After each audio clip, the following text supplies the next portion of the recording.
Hello, film fans. Welcome to the Film vs. Film podcast. My name is Martin Harries, your host, and I'm joined by the film encyclopedia man, Boaz Dix. We are a couple of filmmakers on occasion, but mainly can't stop yapping about movies. On this podcast, every episode we pick a topic from a film that's coming out at the cinema or on VOD. Myself and Boaz pick our favourite film from that topic, or team up against a guest and battle it out to decide which film will become the greatest film of all time. If you enjoy this podcast, please leave us a 5-star review and subscribe.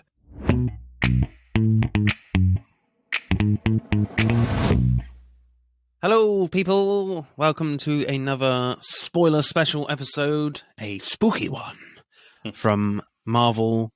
They have brought out a new special presentation, in air quotes, called Werewolf by Night. And I am, of course, joined by our resident monster hunter, Mr. Boaz Dix. How are you, sir? I'm good. Good. Just checking it's not a full moon. Nope, it's not. We're all good people. Yeah, no, I'm just usually this hairy. Too much information. But, so, what did you make of this one, Boaz? I like this a lot. I wouldn't say I loved it. I loved parts of it, but I did like it. Yeah, I think I might be the same. Like, I thought it was pretty cool. So, in this one, a character called Ulysses Claw. No, wrong Marvel. Yeah. Wrong Marvel character. Ulysses Bloodstone. Dies, and it's his funeral, and he possesses this bloodstone power that controls things. And so all these monster hunters come to his funeral, and they basically set up this Hunger Games game or battle royale to win the bloodstone and control the family and control this, I don't know, this monster superpower, and they attach it to Ted, a monster called Ted, which is wonderfully named. So they have to kill him to get the bloodstone. Yeah, it's better than its comic book name, which they didn't use, which is Man Thing. Kind of describes every human being ever. I mean, I love like the gothic feeling you get in this film, like down to all the designs, especially like the cinematography, where it's very darkly lit and definitely feels like it's straight out of like a Universal horror film from the 30s, which I absolutely loved. And the flaming like tuba man was awesome. I love the little like cigarette burns in the corner of the frame just before like a cut. Like, yeah, I noticed those. The old days, as Brad Pitt points out in Fight Club. But I mean, there's no way they filmed it on film, but they all added that, I suspect, and all the grainy stuff. Still, I really appreciate that. And also, we should mention that Michael Giacchino directed this, the famous composer. I love the fact that he's been given the reins for this, even though his whole career has been a composer. It's like, I feel like Kevin Feige was like, yeah, you can do what you want. Here's $30 million, $40 million. Do something for Halloween. Nice. Or it might have been an occasion where Giacchino has just been knocking on Kevin Feige's door for ages. Like, I want to make a horror film. Like, go away. I want to make a horror film. Go away. I'm trying to sort out phase 4. It's all a bit of a mess. Leave me alone. And then he just finally just given into him. I think some of the acting was pretty good. I mean, or rather fine. Like the acting from Harriet Samson Harris, who plays Verosa, the widow, is quite hammy, to say the least, but certainly suited to the genre. But I think that's not going to like please a lot of people. But I did quite enjoy her performance, to be honest. It did fit like this horror story. And like the scene where Ulysses Bloodstone comes out of his coffin and addresses all the hunters is quite weird. So they've taken out all of his innards and replaced them with like puppet mechanics just for this like one purpose, to address his hunters. Yeah, a letter would suffice.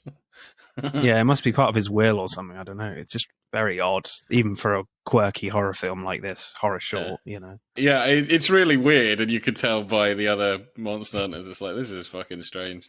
But, you know, maybe he was just like that. He's an eccentric nut. Yeah. I do love the comment of because I wasn't exactly sure what was going on, and I think that's pretty cool. Where he puts the crank on the coffin, and I'm like, what is going on? I thought either maybe he's still alive, or that would be like a Jack in the Box thing, like his dead body would spring out or something. But I think it was better than that, of having it like literally issue the challenge. I think that's quite funny and quite creepy. It was just strange. I guess you shouldn't really think about it too logically, but I would have thought they would just have like a wax recording play, how he wants his will to be played out, or how he should, to introduce the game of getting the bloodstone, who should win it or whatever. But I guess it works for the film, but you shouldn't think about it too much. I think it was just funny. I'm not even sure if that's the intention, if it was meant to be scary, if it's meant to be funny, but it was funny, firmly in that frame. If they wanted to like redo it like more terrifyingly, I think you could shoot it in such a way, or write in such a way. I do love the bit where after he issues the challenge, like, I'll be rotting for you. Yeah. That was funny. I mean, I love this film up until like the first mini fight scene that happened when like Elsa, Laura Donnelly's character, does like a Black Widow move on Jovan, the big guy with the axe. And it just felt like they had to put some like recognizable Marvel action in there just because it's a Marvel thing, which was a tad disappointing, but I get why they did it. They got to have some kind of recognizable action in there for younger people, I guess. But so I just would have liked to see more confidence in just a bit more variation of action. Yeah. Rather than, it just felt like typical action to me. Did you get that feeling? Or yeah, definitely. Like, I wouldn't fully say that this is like their version of an old timey horror movie or a horror classic or anything like that, because it definitely has those tropes. But when you're doing the action, that it's like it's well choreographed, flipping and spinning superhero action. I can just think, okay, yeah, this is I think it's there to remind you this is a superhero film.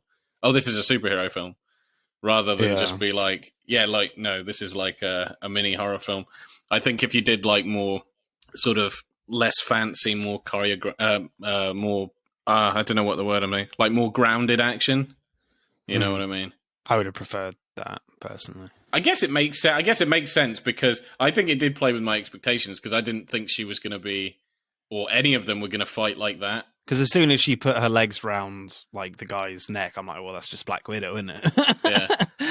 So I guess it could be the fact that, I don't know, this is just Michael Giacchino's like first time as a director and just playing it safe a tad. Certainly in that scene, the first one, but I did quite like some of the other action scenes. I definitely some of the kills like shocked me with like what they got away with. So I think my favorite one, probably I would have liked more of this. I think that's one of the things. Like, I did like it. It was, and it's not like it was too short for the story it was telling. It's just it was quite a basic story, and it happened. I enjoyed it. I'm not sure if it's going to stay with me that long, like as a plot. Because it was pretty basic.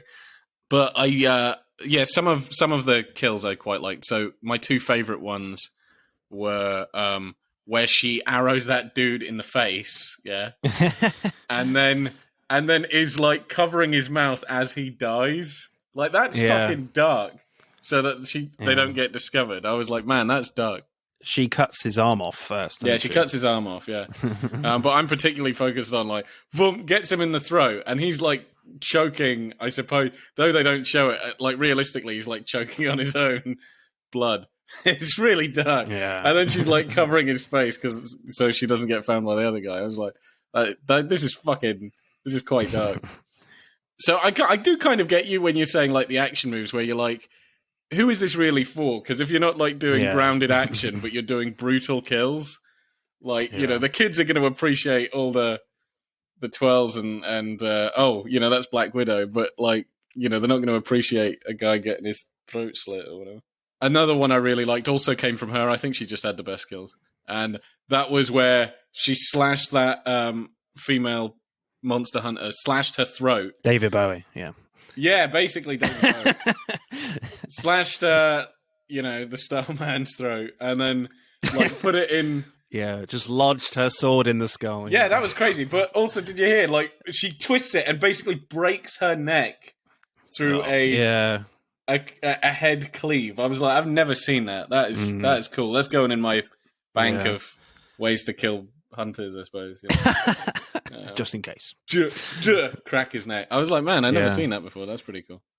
I do like the commitment from Marvel of just going a bit, pushing the boundaries a little bit of just like what is accepted for their audience, I guess. You see that a little bit in Doctor Strange and the Multiverse of Madness, where people are being burned alive. And, well, was it Verosa's death was pretty cool, where Ted basically burns her alive with his hands and then just chucks her into her late husband, and his head falls off. That was funny. Yeah, that was pretty dark, yeah. I felt like the scene in the crypt was a little dumb, though, where Elsa is like lying low in the crypt because she's injured, but knows that if the door closes, she's trapped in there and can't get, the bloodstone. So it's only from like a light bulb moment that she realizes her dead aunt has keys in her coffin to open the door again. So I'm like, okay, that's just something's not adding up here. Yeah, do you know what I would have actually preferred? Because, so I do think you're right. It's kind of a little silly and sort of contrived. And I think it's contrived. It's just to get them to have a heart-to-heart moment without being shot at. So it's a contrivance. It's a way where the scriptwriter, I think, has kind of made a mistake. You want this heartfelt moment, and the way you go about it doesn't really make sense. Like, the character has to be quite stupid. Yeah, because you're just busy thinking of... Well, I was just busy thinking, why are you in here? This feels stupid. Yeah, I think the only reason is from a script point of view, is so they can connect, so it makes sense later on that they'll team up. Yeah.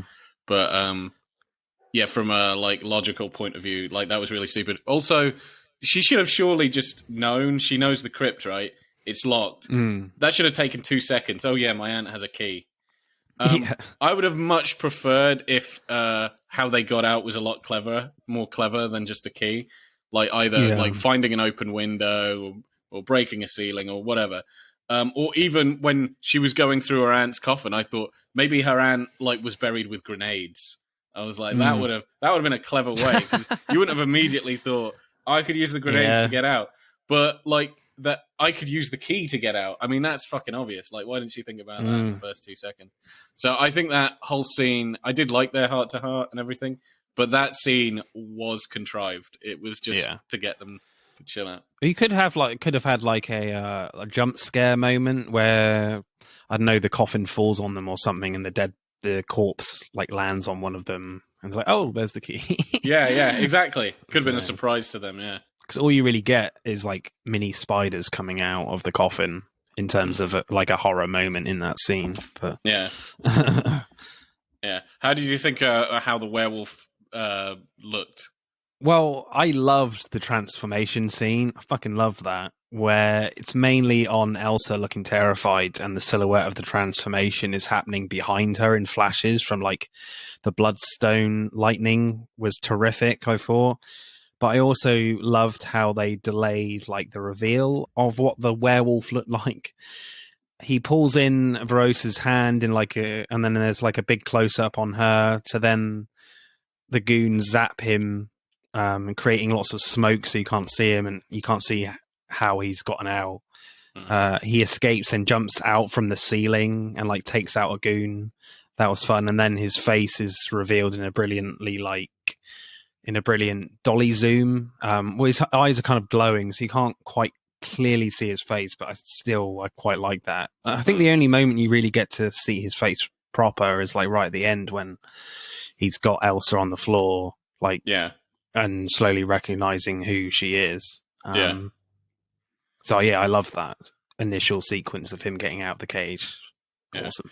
I also thought it's a good callback, because the design sort of looks like, the Wolfman, the really old, Hammer horror film, rather than modern werewolves, I mean, who look almost exactly like a wolf. Like, it's scary realistic how we can get it. But that he looks like a man in a suit. But still somewhat believable. So it's like paying homage to Sir Lon Chaney Sr. Yeah, and I quite like that. I thought that was pretty cool. Like, he did all his own makeup. There were no like makeup artists in those days. He did it himself. So he put like glass eyes in his eye. Jesus. So yeah, just imagining him putting, it's just like, oh my god, how do you do that? That is absolutely insane. In like the 30s. Yeah, I think I heard something similar for like, I think, was it one of the first movies of The Phantom of the Opera? Like, unmasked, he looks absolutely like a ghastly beast. And then I think I read that the actor just kind of came up with that. So he's like, okay, how can I make myself look fucking terrifying? Same guy, I think, Sir Lon Chaney Sr. Oh, so he's a pretty clever guy then. Did he become a makeup artist? Because I mean, like, you know, he could have just done that. If any other films, they're like, dude, you know, our monster looks like crap. You know, surely you got something. What do you reckon of like the action from the werewolf itself? I thought it was really good. Yeah, sometimes I felt it was like the werewolf knew kung fu, but yeah, actually, a lot of the time he felt like he knew kung fu. So I think, you know, when he's jumping at them and he's on the floor and he's hacking at them, that's pretty cool. Like, you know, he's just being feral. But when he's like doing like a backflip off the wall to like jump on someone, you're like, what the fuck? You know? Yeah. It's like, have you been to werewolf fighting school? Yeah. I think so. Like, you know, his name is Jack. Is his real name Jackie Chan? You know? Yeah. I'm not sure about his name either. Like, do you know what his name? Jack Russell. Yeah. I'm like, come on, people. That's just that's such a cheap joke. Yeah, if that doesn't scream that you're going to be a werewolf, I don't know what the hell else does. That's absolutely ridiculous. But yeah, he was made in that time where, I don't know, writers were just silly like that, you know. But could you imagine if every other hero was like named after like their real name related to their powers? I mean, that would just be bizarre. Trying to think of one you could do with. Okay, so like Annie Kid, sort of like Arachnid, if you're Spider-Man, you know. What other ones you could do? Pete Riotic, as in patriotic, for Captain America. Oh, God. So, you know, the point is, it's stupid. It's really, really stupid to have a name like that. What do you make of like the very last scene and it all going to colour at the end? That was kind of cool.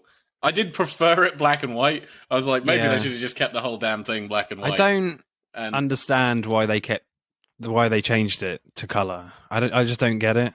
Like, surely you I would have just committed the whole thing to black and white. I would have committed the whole thing to black and white. I don't know whether it was because Elsa had the bloodstone at the end, but then how does that make everything colour? You know, I don't get it. No. Well, I mean, you know, obviously you've got to assume they don't live in a monochromatic universe, so everything was in colour, but for some reason they decided to show it in colour at the end.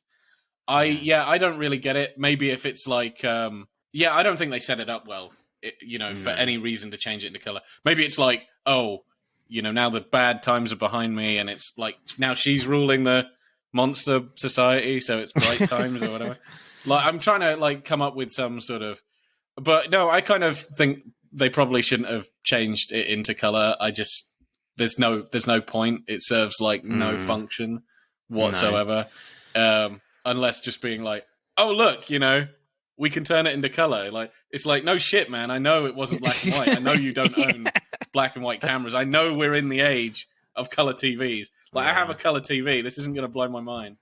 I think, if you're going to fade it into color, maybe, because you could do like a flashback or a flash forward.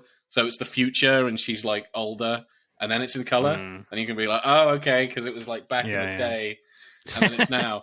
But, there is no real reason for it to change. I just don't. Yeah, I don't think it makes much sense. And I just like the look of everything in black and white. And I was like, yeah, you just kind of you just lose all that atmosphere. As I said, it definitely had like a 1930s vibe to it. Very like low lit, very dark and grainy. I just love that feel in a film like this. I think what they were going for, they had like one of the Wizard of Oz tracks going. I don't know whether they were referencing that, because obviously in that film the start is in black and white, and then when she goes to Oz it's all in color. But so that's what I'm saying. Like, maybe it's meant to be, it was a dark time before, when Ulysses Bloodstone and his wife headed the Monster Society, and now she's heading it, and it's a more colorful time. Like, that's the only thing I can think of. But even if that's the case, I don't think it's set up well thematically for you to end like that and for me to understand. So I didn't really like that much. I thought, okay, it looked cool, everything turning into color, but I just like, there's no reason for this to happen. I do like that through most of it there is no color; it's black and white. Oh yeah. But the bloodstone is red. I like that. Yeah. I love that sort of contrast. I've always liked the that whole Sin City thing. Yeah, the whole Sin City thing. Like, I love how Sin City is done. Black and white, but with only the really important things being colored, and very few things. And there are not that many films that do that, really. And I was glad that this did that, through most of it. Yeah, because they did it a little bit in Thor: Love and Thunder, which I thought was great. Oh yeah, in the black and white world, the shadow world, or Shadowland, or whatever the hell it was called. The cracks in Mjolnir was like lighting up all the color. Yeah, and Zeus's thunderbolt is gold, and the hammer has blue and Mjolnir. That looked cool. I do like that. It does feel like Marvel are kind of branching out a bit more in terms of their visual style, which is great. I'm loving that. Do you think Marvel will do more of this type of thing, like one-off specials for different holidays? Because I would love to see I think so. A different Halloween story every Halloween from Marvel. I thought that would be great as a horror fan. That would be really cool. Yeah. And also, I think if rather than giving obscure characters large movies, I mean, that could also, you could try and pump out as, try and get to as many obscure characters as you possibly could, rather than a 2-hour movie or a 10-hour series. You could just do 45-minute special on some obscure character to be like, hey, do you want to see more of this guy? And I reckon you could push out a lot more of them. So so you could do another Werewolf by Night on another Halloween, or you could do a Ghost Rider 45-minute, or any other horror character. So what is Ted's character called in the comics? Man Thing. Yeah, right. Okay, is that a very obscure character then in the comics? It's pretty obscure. I mean, where did he debut? He debuted in Savage Tales 1. So his own thing, really. Like Savage Tales, and all these other things, they and Journey into Mystery, which debuted Thor, it's they were anthology series, so each issue would be a different character. And then if one of those characters became quite popular, then they would get their own series. Yeah, Journey into Mystery 83. So, they had 82 other issues of some other character being introduced. And 83, Thor seemed to just fly off the page, so he just, got his own series. Well, Space Viking, what's not to love? Exactly. Yeah, so I'd love to see more of Man-Thing and Jack Russell. That would be amazing. It just feels like I don't think Marvel have done a comedy pairing, a comedy duo where one character talks whereas the other one doesn't talk. So it's just his kind of reactions, kind of like a Han Solo Chewie type thing. That would be great moving forward if they decide to do more of that. I would absolutely love that, because I just love that last scene. Yes, it's in color, but actually what's in it is really great and charming and lovely. Just this massive man thing is just looking after Jack Russell in a mini campsite. He gives him a mug of coffee, and it's just this is awesome. Yeah, that was funny. Yeah, you could do a sort of buddy cop thing with them. Oh yeah, do you know an interesting fact about Werewolf by Night? Sure. Moon Knight, who we've had the series with Oscar Isaac. He debuted as a Werewolf by Night villain. Oh, really? Yes. So they have a connection. Jack Russell and Ted in Moon Knight season 2, or yeah, they could do. They could show up and stuff. I think that'd be kind of cool. Or does Moon Knight show up in a Werewolf by Night sequel? I don't know. Yeah. Intriguing. Yeah. Anything else you want to talk about with this one? Yeah, I like the look of like the monster hunters. I actually thought it was kind of funny where you first see like the big, gruff monster hunter, and Jack's looking a bit like out of place there, and he walks up to him, and he's such a nice guy. He's like such a sweet guy. And then you get to the first fight scene, and he's a fucking savage. Like, you know, and I like that disconnect of, this guy looks evil. And then he's like just so kind to Jack. And then the first chance he gets, he's trying to kill everybody, you know? Yeah. And you're like, no, this guy is a lunatic. Yeah. I like that. I thought that was cool. Yeah. I guess with the other monster hunters, you don't get too much from them. They die quickly. They have a design, as I said. So I like the design of the other monster hunters, but they have no personality. The big guy is the only one with personality. If anything, I would say maybe it was a mistake to kill him off so early. You know, maybe have him towards the end, because I think he was one of my favorite characters. Because it's him, the Asian guy, David Bowie, and Blade, basically. Oh yeah, Blade, yeah. Blade ripoff. There's a guy who looks exactly like Blade. He died like a chump as well. I didn't really like that. Like, she killed him super easy. It was like barely an inconvenience. It'll be cool if we get like maybe Blade, Ted and Jack Russell and Moon Knight together. That would be awesome. That would be really cool. Yeah, because I thought I remembered this, and I was right. So I did a quick Google search. There is a superhero team made of like monsters and other creatures called Midnight Suns. Oh yeah, I've heard of that. Yeah. And you know, they've had all kinds of characters in there. Yeah, I would love to see that. Yeah, including Werewolf by Night, Ghost Rider. So that could be kind of cool. They could set up that. You got Moon Knight, you got Man-Thing, you got this guy.